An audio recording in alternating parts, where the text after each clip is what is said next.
My name is Kimberly Beck, and I am the chair of the St. Louis County Continuum of Care, and we want to welcome you to our Lunch and Learn. The purpose of these workshops is to raise awareness of not only the St. Louis County Continuum of Care, but the issues and concerns of our St. Louis County unhoused or those at risk of becoming unhoused. Today, in honor of Mental Health Awareness Month, we will be providing a panel discussion on mental illness and how we address that with the homeless. Mental illness is common among Americans. In fact, 1 in 5 adults experience mental illness, and 1 in 20 adults experience serious mental illness. Of those challenged with mental illness, 19% struggle with anxiety, 8% depression, 4% deal with post-traumatic stress disorder, 4% are dually diagnosed, 3% bipolar, and 1% schizophrenia. So one of the challenges related to mental illness is the stigma that's associated with it.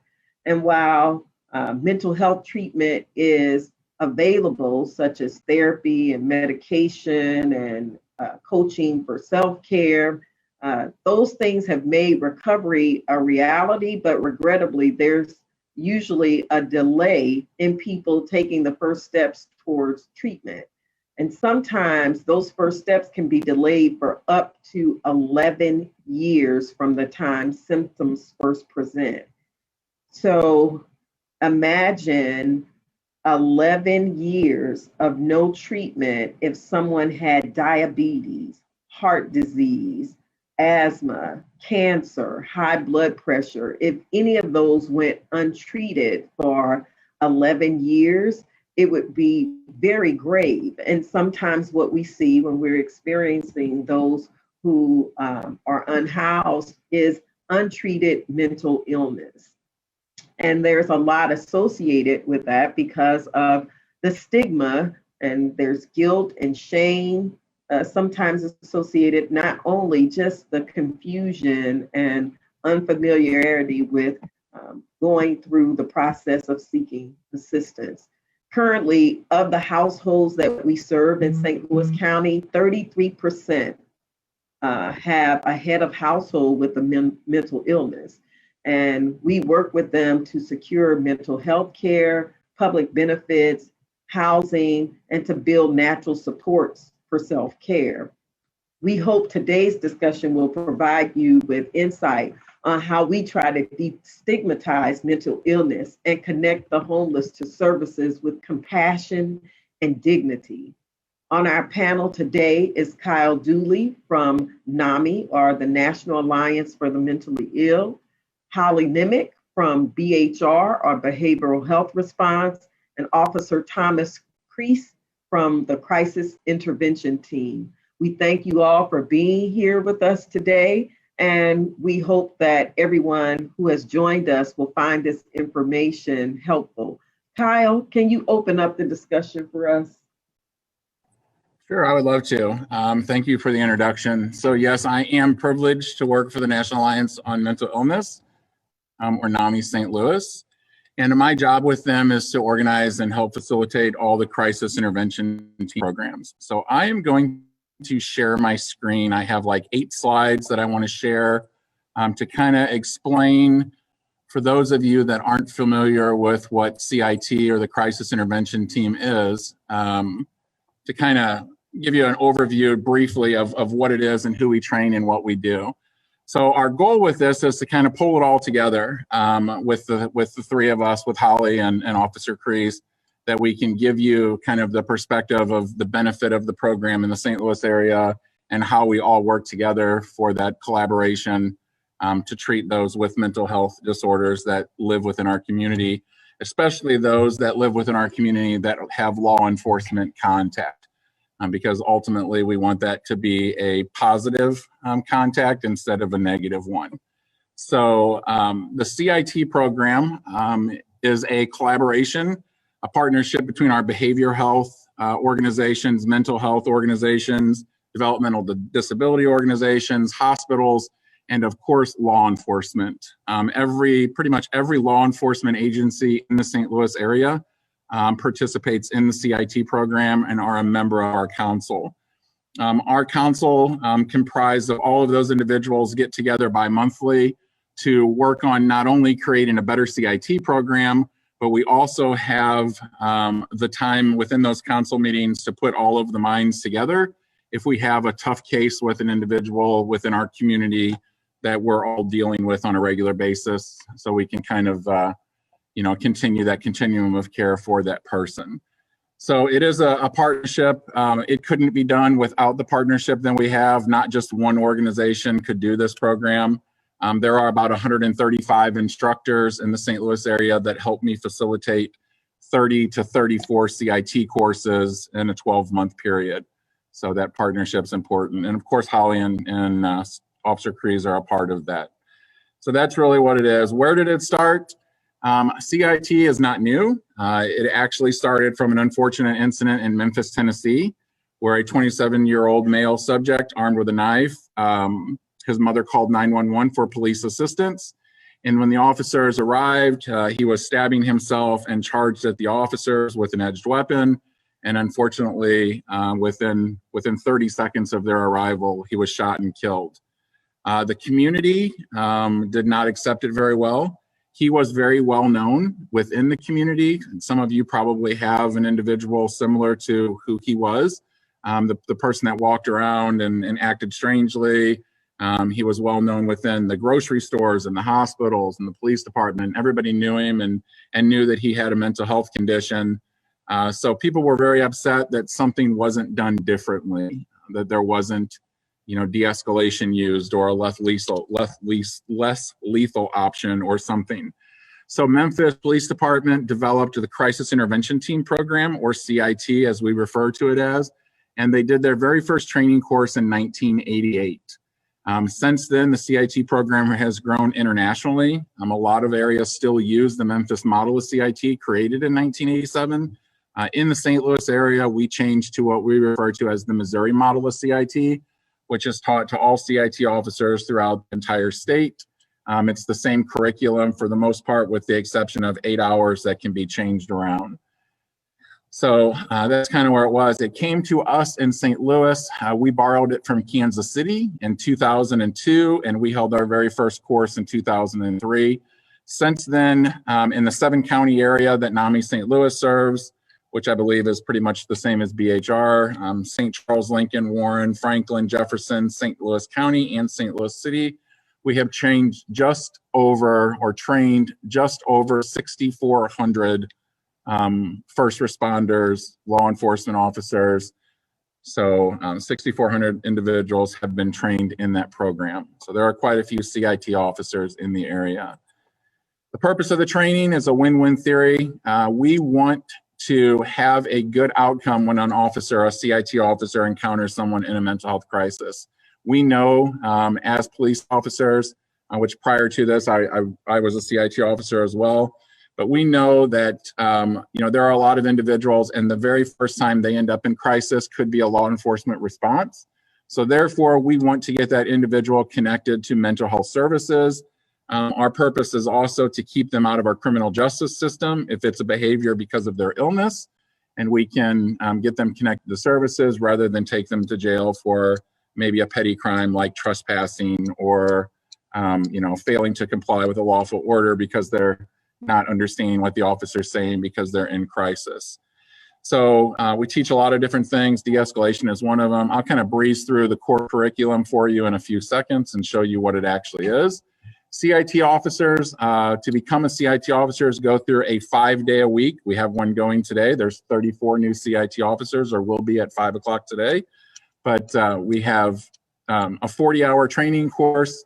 So 5 days, 8 hours a day for 5 days that they go to training, and they learn from law enforcement officers, mental health professionals. And then one of the big portions or big things of the program is that we have individuals with lived experience as part of our program as well.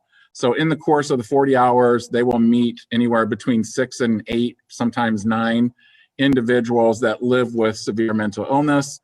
And it gives the officers an opportunity to meet someone with schizophrenia, bipolar, maybe borderline personality disorder, whatever their illness may be, when that person is not in crisis.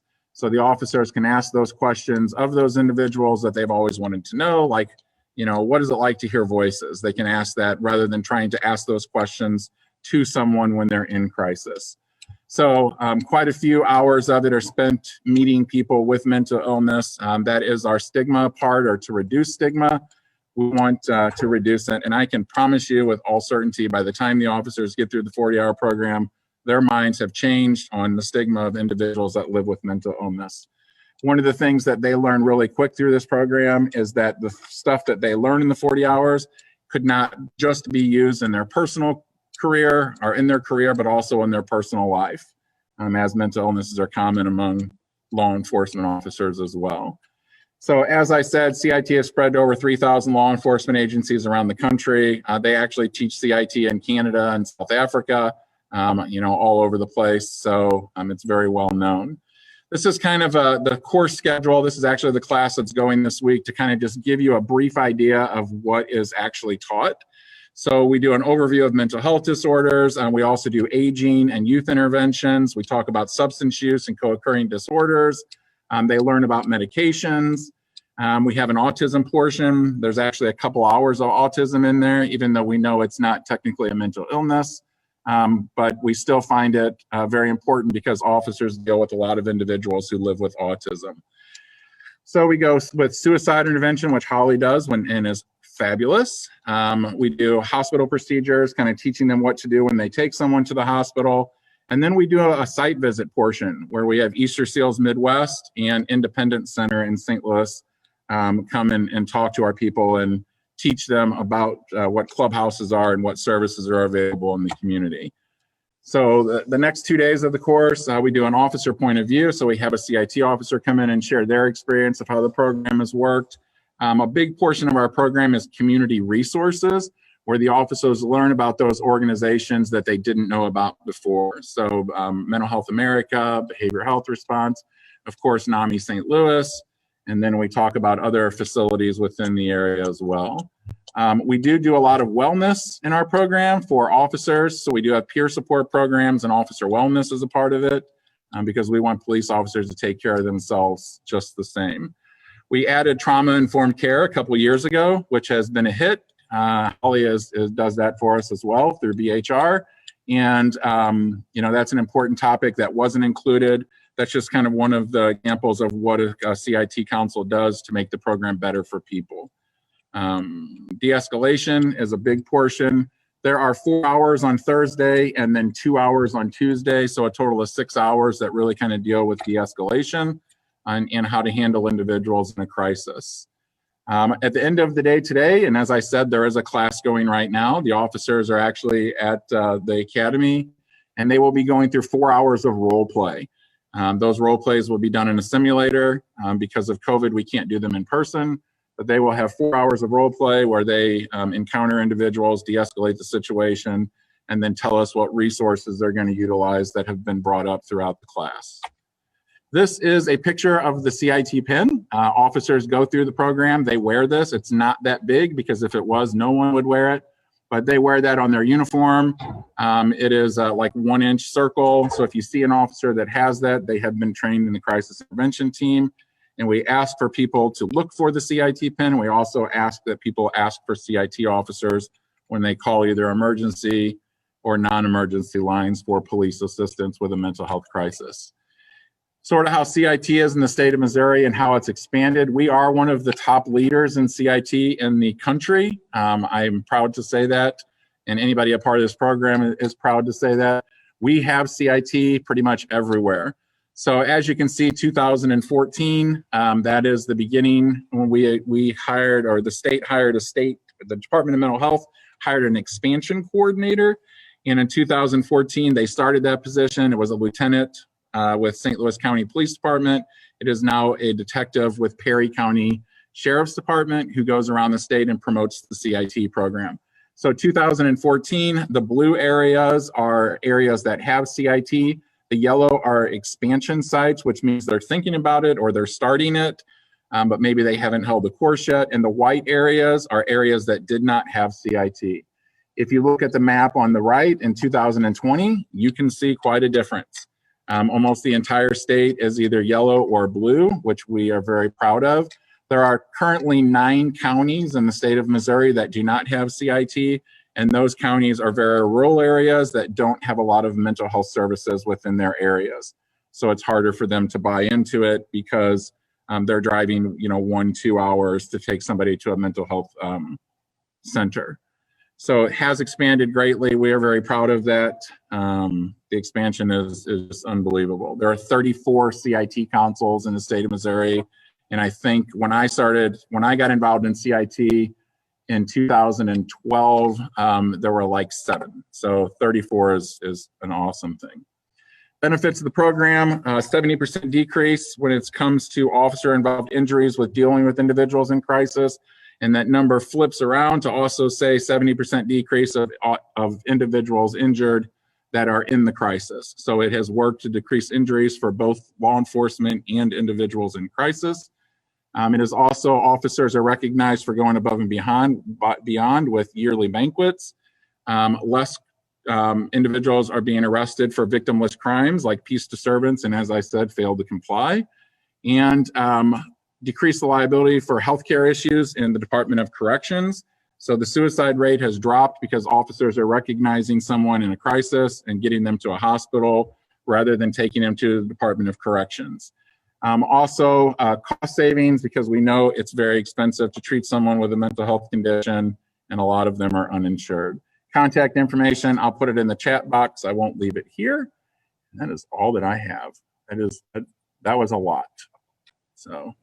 That was great, Kyle. That was great information. So you talked about the training. And so I think now it would be important for us to hear from Officer Thomas Crease, who has gone through that training, about what that's like. So training is one thing, but boots on the ground. Can you talk to us from your perspective on being a CIT officer? Absolutely. Yeah, as Kyle had mentioned, that the CIT training that law enforcement officers go through in the St. Louis County area it's one of the most requested types of training as far as law enforcement goes. When I first started with the department in 2015, by the end of the year, I was already asking to go to the training just because I understood the quality of that training, being able to meet that person where they're at during the mental crisis or otherwise, being able to assist in recognizing and then being able to get that person to the quality of care that they need, to just, again, raise their quality of life and try to help them in the best way that we can. I've had the opportunity to assist in teaching that class. I've really enjoyed it. And like Kyle said, there's one baseline understanding for most law enforcement is how to interact with individuals who are suffering from mental health. But once they go through this training, they meet the lived experience panels, saw some of the presentations and all that, they get a much wider understanding or more broad understanding of individuals that they may not naturally come into contact with outside of work. So I've been with the Crisis Intervention Unit since December, as everybody on this panel is aware. And I've had the extreme pleasure of participating in some of the Continuum of Care meetings with Kimberly Beck and Miss Deb Little.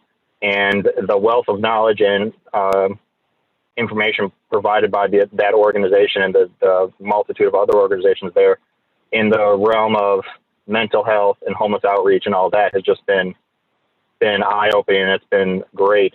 So what we're trying to do in St. Louis County is expand our program to reach more officers, to address more of those kind of needs that our community has mentioned, because as many of us know, the big hot button topics within law enforcement is mental health, and how are we in training in that way of de-escalation for those who are either suffering from mental health or something like that.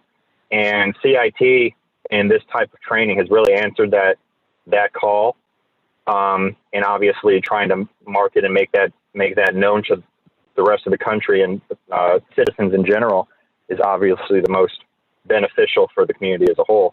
And it bridges those barriers or takes down those barriers and builds those bridges within law enforcement, the community, the mental health community, the medical, and all of that.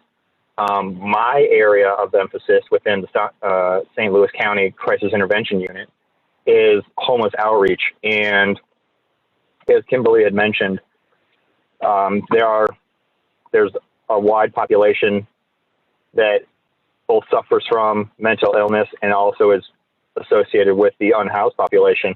And what I try to do for the St. Louis County Police Department is try to identify or help officers work to identify some of those individuals who may be unhoused, who may be suffering from some sort of other issue, whether it's economic issue, mental health issue, and try to link them in contact with various services such as BHR, with Miss Holly, the different hospitals, the different organizations within the CoC. I know I've spoken with Kimberly on the phone about an individual before, same with Miss Deb Little.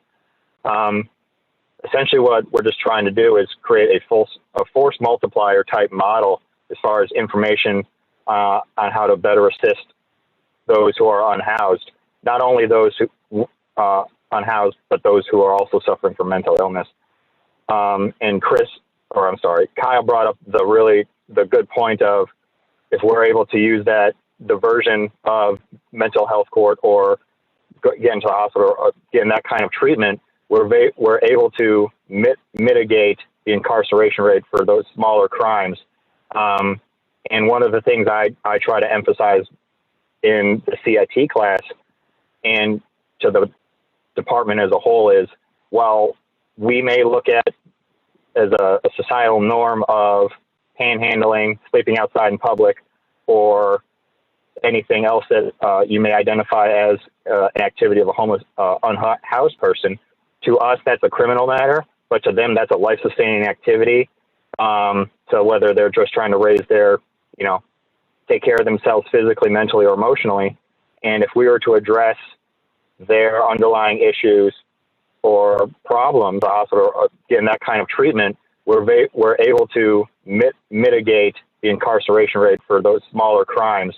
And one of the things I try to emphasize in the CIT class and to the department as a whole is, while we may look at as a societal norm of panhandling, sleeping outside in public, or anything else that you may identify as an activity of a homeless, unhoused person, to us that's a criminal matter, but to them that's a life-sustaining activity.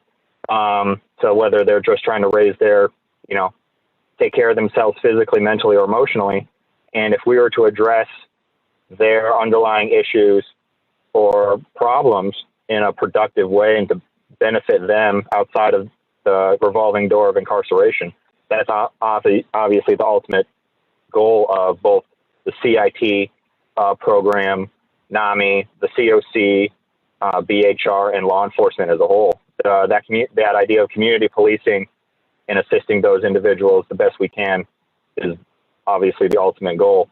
And we have in the St. Louis area the opportunity to work with a wide range of medical professionals and mental health liaisons. And one of the things that we benefit from in the St. Louis County area in our CIT program is the utilization of social workers, or we call them community health or community mental health liaisons, who come and ride with us, and we conduct our follow-ups with myself or the other 3 full-time members of our team to conduct those follow-ups. So once a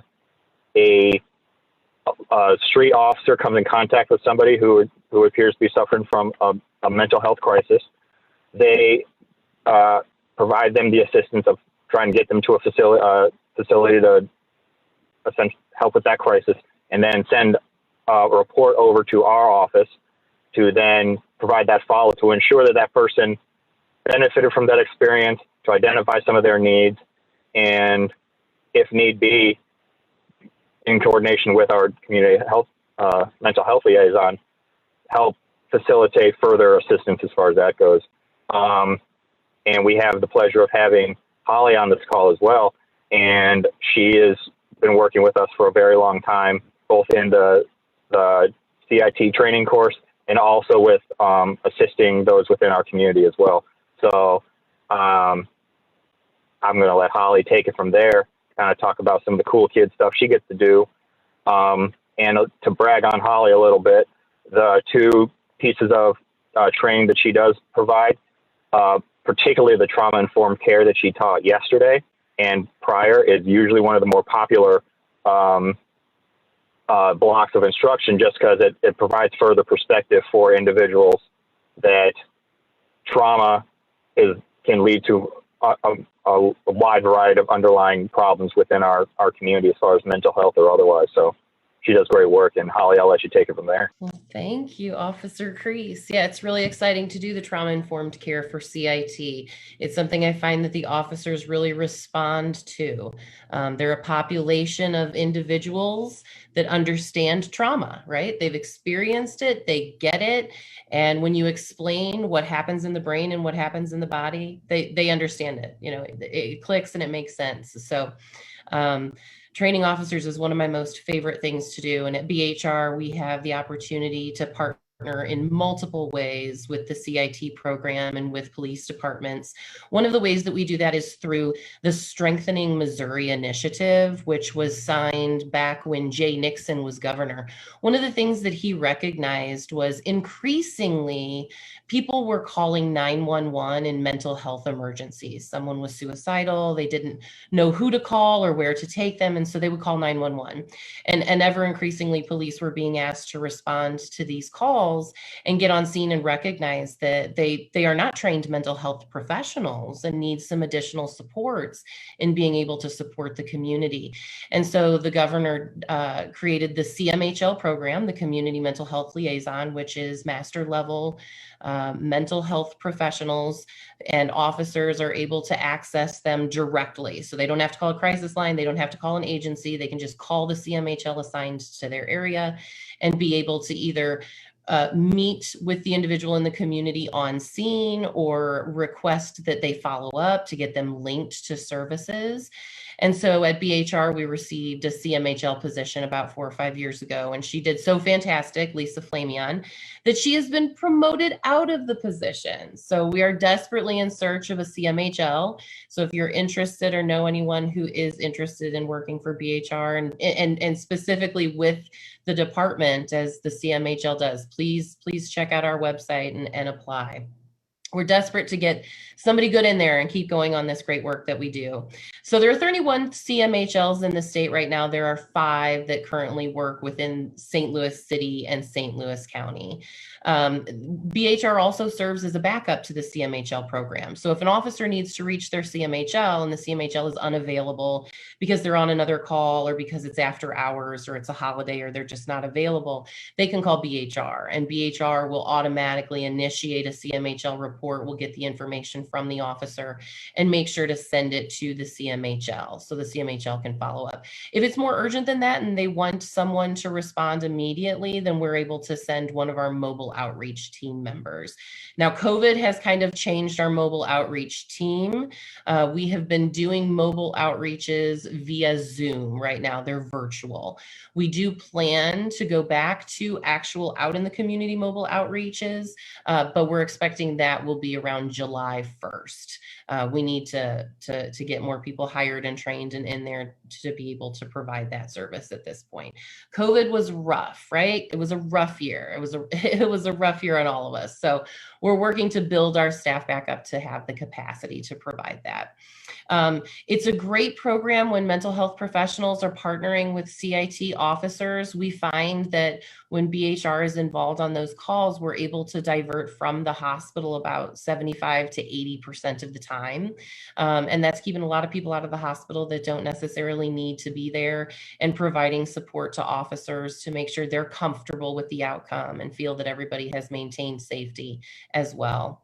So we also are involved in the training and the coordinating councils. What I think is a strength of the CIT council is that there are so many representatives, and Kyle always introduces them as experts in their field, right? And even as a mental health professional, I find great benefit in the CIT program when I have the opportunity to just hear the tail ends of presentations before me, or the beginnings of ones after me. I always learn things I didn't know before. So the CIT program is great for officers, but it's also great for mental health professionals and a lot of other people that just have a general interest in mental health concerns and how to intervene in those situations. I think, Kim, you can back me up on this. BHR learned a long time ago, we can't do crisis intervention without law enforcement. Our clinicians are fabulous and they are well trained, and they can de-escalate a lot of situations and calm people down and move them forward through the crisis. But some people need more support in the moment, and often that ends up being a call to 911. And so we're asking police officers to respond. And I think it's only fair that we give them some education about what to expect and how to behave in those situations and how to provide the support that they've come to provide. So I think it's a great partnership between CIT and mental health and law enforcement. I think it's a wonderful service to the community. I think that both mental health and law enforcement being involved serves the community better from each side, just safety wise and making sure people are connected to this. At BHR, we have a clinical care follow-up team. So we ensure that when people call BHR or are referred to BHR, that they're getting connected to the services they're looking for when they call, right? And capacity is always a concern, right? Housing is always an issue. I mean, we're consistently working on those things as best that we can, but we have a pretty robust referral system. We also partner with United Way 211, and we have access to their database. So we transfer calls back and forth and get folks the support that we can as quickly as we can. Thank you, Holly. That's so important. I think, and Holly and I go way back, and she's right. We couldn't respond as mental health professionals without the support of the police. And I am so thankful to have Officer Cree serve on the St. Louis County Continuum of Care, and to hear both he and Kyle mention how we really want interactions with the police to be a positive experience. We should not always have to think about the police in a negative way. And I think that Officer Crease said it better than I ever could, is that through this training, police officers are able to view trauma and understand the perspective of those that they're encountering in a totally different way, which brings about a different approach to those mental health crises. And I'll just throw in mental health and addiction, because you see them both, and that's my, that's my area of expertise. But I wanted to stop now and see, Deb, do we have any questions in the chat or comments that we would like for our panel to be able to address? I do not see any questions, Kim. Okay, there's no questions, but I think I actually have a question, and it's for Officer Crease first. Have you noticed a difference in the response to CIT officers now when you're going out? If they know you're coming out, do you see a difference in the constituents in how they respond to you because of your training? Yeah, I definitely think that there's a difference once people notice the difference as far as officers' response on how they communicate with them, and how it's a maturity type growth from the course. Like, as you learn more, you become more mature through your understanding of different environments and different people. And with this kind of training and all that, especially the de-escalation part and the communications, yeah, there's definitely a rapport building aspect to this training that helps with the communication between law enforcement and the interactions we have with people. So yeah, no, there's definitely a positive from the training. For me personally, it was as well. When I would come into contact with somebody who is suffering from or working with a mental illness that prior to the training I wouldn't be able to recognize, and I thought they were being rude or unresponsive or making eye contact or they were being disrespectful. After that training, and I recognized like these are some of the underlying things for some sort of mental health diagnosis. Let's take a step back. Let's slow this down and try to work with this person at the level that they're at. Then try to bring it to I'm here, I'm in charge type thing. It's really trying to build that positive interaction or relationship with that individual. So yeah, this kind of training is widely beneficial for a lot of police officers. Great, thank you. And Kyle, one of the things that you didn't mention that I hoped you were going to touch on is just how big a support NAMI is, not only to officers, but to the families that are making those phone calls for assistance with someone who's struggling with mental illness, and the support they can get ongoing, whether or not the loved one actually is connected to mental health services. Because I think we get repeated calls. Holly knows, there might be someone who has not made the decision yet to get assistance with mental illness. And so the family or the concerned other is calling over and over because they just don't know what to do. And I know NAMI has served as a valuable resource for those families that are concerned others. So can you tell us a little bit more about that? Oh, certainly. So yeah, one of the portions of the program when we do the community resources portion, it gives me the opportunity to brag about my organization. And we all love to brag about our organizations whenever we get the chance to do it. So I'm going to start with a really quick story. So my involvement with NAMI, when I went through the CIT program as an officer in 2010, shortly thereafter, my 17-year-old daughter attempted suicide. And one of the very first things that the hospital gave me when we were discharged from the hospital was a NAMI pamphlet. And I went through, and I knew NAMI was involved in CIT. I didn't know really what they did other than that. And I went through the NAMI Basics class, which is a 6 weeks program for families that have a child that live with a mental health concern. And it's 2.5 hours. It was a Thursday night at a school. And it gave us the opportunity to be with other families that had a loved one that was struggling or that had struggled. And the leaders are it's peer led. So they were individuals that had a child. And it was just this awesome program that gave us that feeling. And our motto at NAMI St. Louis is "You are not alone." And that's really what it did, is let us know that we weren't alone. So that was really my first introduction to how great NAMI is. Now, at that time, I can tell you, I knew I was going to be a CIT officer, but I can promise you, I never thought that I would work for that organization or that they would be, paying my bills like they do now. We are a great resource. So I get the chance to brag about it. I tell that story to my class because the stuff that they learn is not just, as I said, it's not just professional, it's personal as well. So my organization, we do have a helpline. We refer to it as a warm line because we are not a crisis line. We let BHR do all that.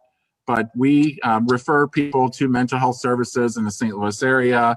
I get calls. I work it every Thursday. If you want to just chat with me, call in. But I get calls anywhere from, bill assistance to I have a loved one with a mental health condition. I don't know what to do, where to turn, who to talk to, and we help people get connected that way.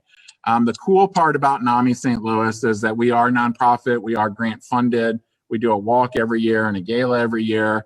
But it gives us the opportunity to do all of our educational programs, including the CIT program, for free. So everything we do is free. The basics class is awesome if you have a loved one 19 years and younger. If not, we have a family-to-family program for individuals that have a loved one 19 years and older, and it could be a friend, doesn't have to be a loved one. Anybody you love and care about with a mental health condition, come to the class. We also do a program called Ending the Silence, which is a newer one for us. And it is our high school, middle school based program where we go in and talk to students about mental health concerns. We do that with 2 lived experience individuals, a younger adult, and then the facilitator. So we get somebody that's not that far out of the high school years to talk to them about living with a mental health condition and getting help. COVID slowed us down, but we've taught well over 7,000 students in the last year and a half that we've had that program going. So unbelievable success there. But we are a great organization. We do support groups as well. Everything is virtual. So we have support groups for individuals that live with mental health concerns, as well as support groups for family members that have a loved one. All of our stuff can be found on NAMISTL.org, or just Google NAMI St. Louis and it will pop up. So I am, very proud to work for them. I want to go back really quick to Tom's question, and I want to say something that I love to say, and really how I have seen the CIT program make a difference from the time when I went through in 2010 to being, the leader of the pack in 2021, is that when you tell people, when people see that CIT pin on your uniform and they ask you what it is, and you have the opportunity to explain to them that you sat for 40 hours in a classroom and learned about mental health conditions for them, that right there holds some street credibility. And that's really why we encourage officers to wear that. Because, we all know, everybody on this call, we know you don't get 40 hours training for diabetes. You don't get 40 hours training for alcoholism or any other illness out there. But officers are taking the time to go to training for 40 hours to learn and better deal with individuals who live with mental illness. And that is what keeps me going back every single day. So.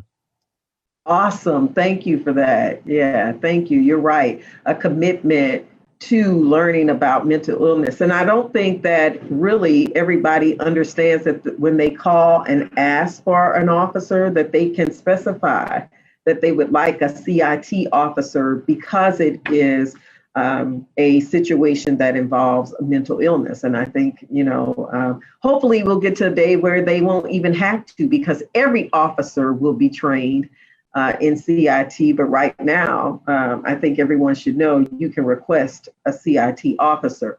But what you mentioned was really important, Cal, about connecting people to services. As I've mentioned from the beginning, sometimes people have a delay in getting connected to services that last for years. And so there's deterioration, right? Not to mention just the challenges with navigating, understanding, well, what do I call or who do I call?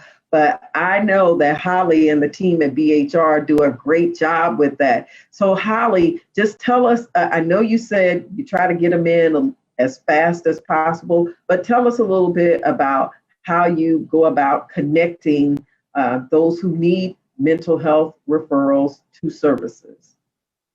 For sure. Yeah, we definitely think at BHR there's no wrong reason to call us. Whatever you're looking for, even if it's not a mental health concern, we'll get you with the agencies that provide that service. So what we're there to do is make sure that everybody is safe, that everybody feels supported, and that people have some direction on what to do next. If they're interested in services, some people call already knowing I need a counselor or I need to see a doctor for medication. Some people call and have no idea what they're looking for, right? It's just another call they've made to tell their story and ask, how can you help?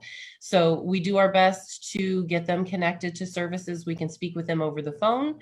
I mentioned our mobile outreach, where we can spend more time giving them more support, a little bit more intensely face-to-face, and then our clinical care follow-up team. So BHR is funded through the Department of Mental Health. We're funded through the Mental Health Board and Children's Service Fund. And we have lots of funding partners in lots of different areas in the Eastern region. And that allows us to provide those services for free. So as I mentioned, capacity is always an issue here, but there are services that are funded in St. Louis County through Children's Service Fund for counseling and housing and medication services and parenting education courses and just about anything that you can think of. There are services available. So we have a clinical care follow-up team to ensure that they get a call back within 24 to 48 hours.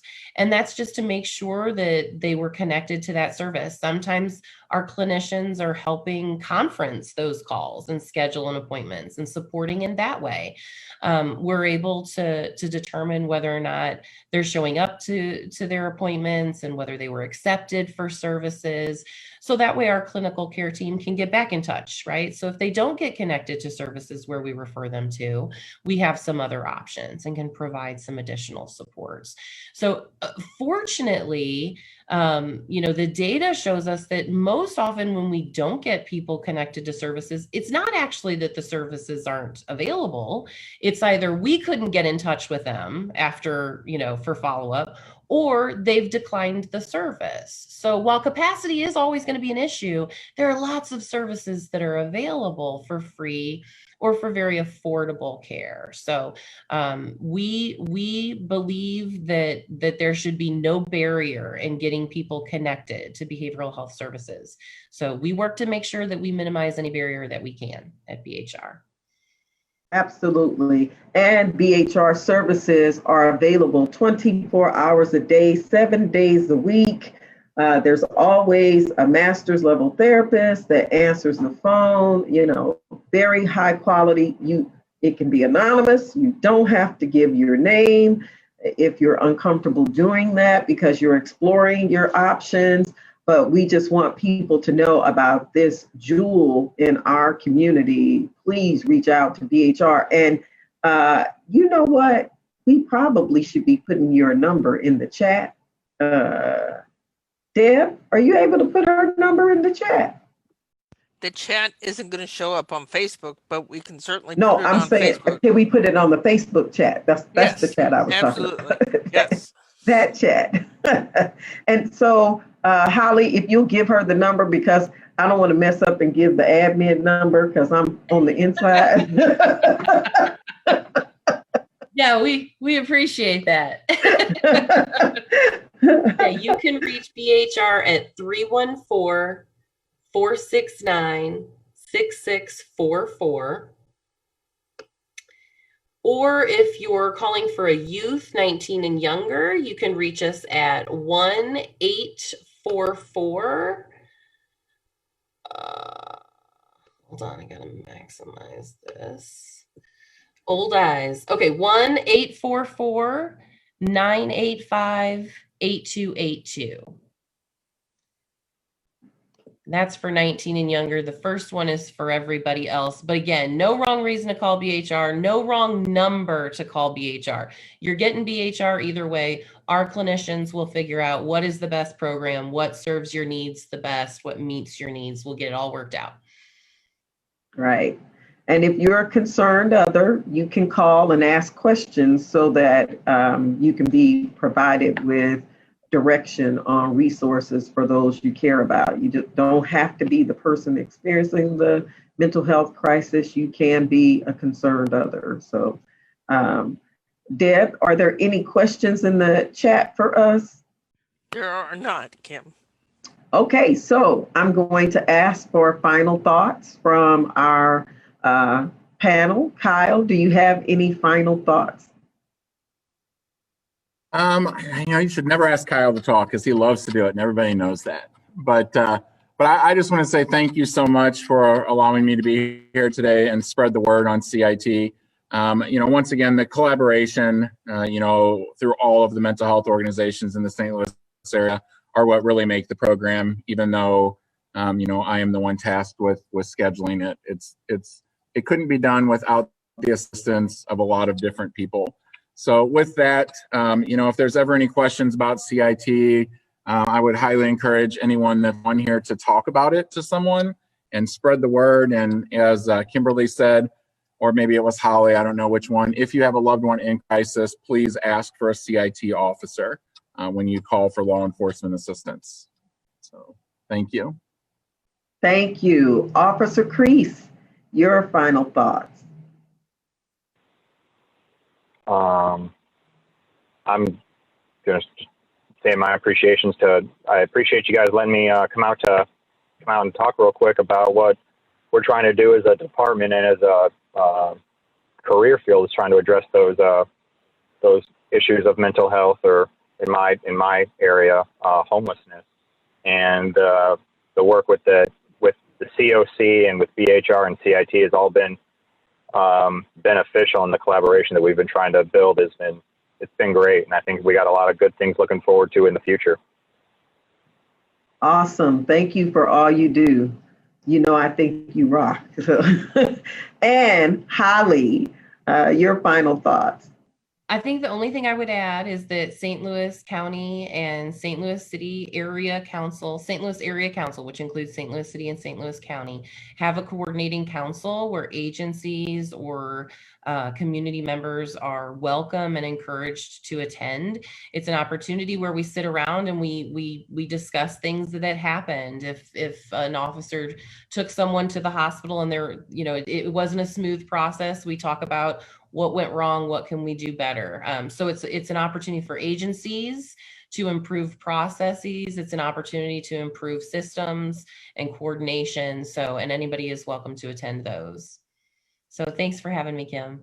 Awesome. And when are those meetings held? Kyle? They are bi-monthly. I can be reached. You can email me and I can send dates to those. My email address is pretty easy. It's KDOOLEY at NAMI or NAMISTL.org. So KDOOLEY at NAMISTL.org. Awesome. Thank you. Deb, any questions before we wrap this up? No, ma'am. All right. Well, again, I want to thank our panelists for joining us today in honor of Mental Health Awareness Month. We know that knowledge is power, and we're going to use this to empower our community to seek out CIT officers if they have a loved one or themselves are experiencing a mental health challenge, or if they see someone unhoused and they believe they're going through a mental health challenge, that we contact CIT officers so that we have the appropriate staff responding to the situation. So thank you again for all you do. Thank you for your partnership. Deb, thank you for your great technical facilitation. And we hope that you all enjoy the rest of your lunch and that you find this beneficial. If you do, please share this with others and let us know about other things that you would like to know about from the St. Louis County Continuum of Care. And happy Mother's Day to any of the moms online and out there in Facebook land. So bye-bye. Thanks, everybody.